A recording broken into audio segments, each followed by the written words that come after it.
All right, welcome back, everybody. I'm Peter Ryman. Got another segment here for you today. This one's called Fight the Face, as in the club face.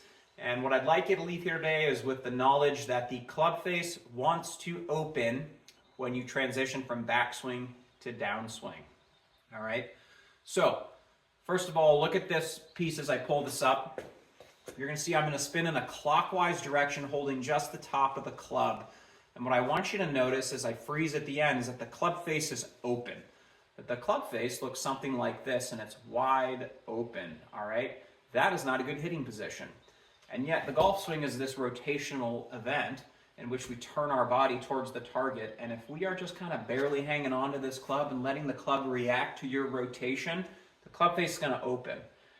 And yet, as I pull up another kind of in frame here, I want you to look at these examples of great ball strikers.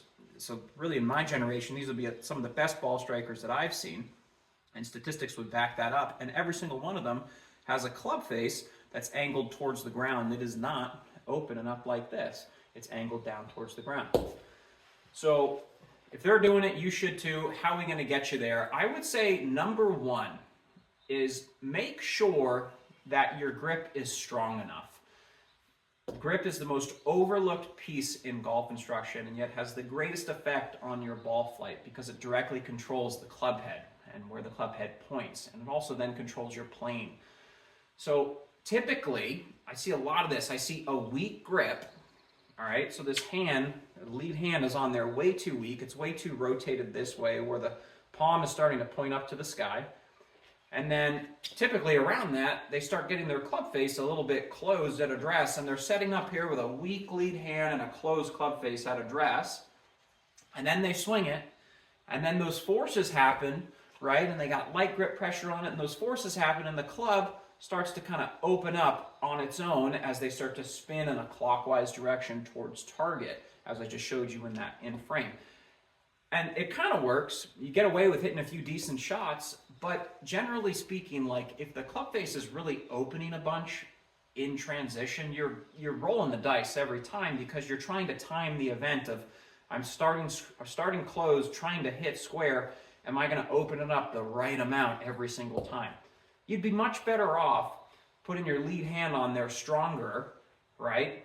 And now when you transition, your lead hand is in a place where it can't rotate this way much more. It's already rotated over there, right? So now the club face isn't going to open up as much.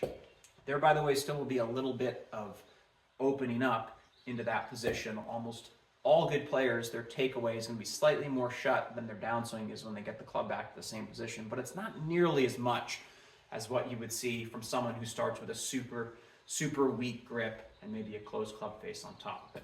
Okay, so that's the message. Take a look at your grip, where your club face points. Grip is easy to see. When you look down at that lead hand, can you see 2 knuckles, 2.5 knuckles on that lead hand, or do you see less? If you see less, your grip's not strong enough. And then when you practice, take an alignment stick and put an alignment stick down perpendicular to your target line and get your club face matched to the target line. Really simple stuff to fix that. And if you want to go the extra step, I would say video your golf swing and really make sure that when you pull this club down to about here in your downswing, just making sure now that the club face is angled ever so slightly towards the earth. Okay? That's all I got. Really simple.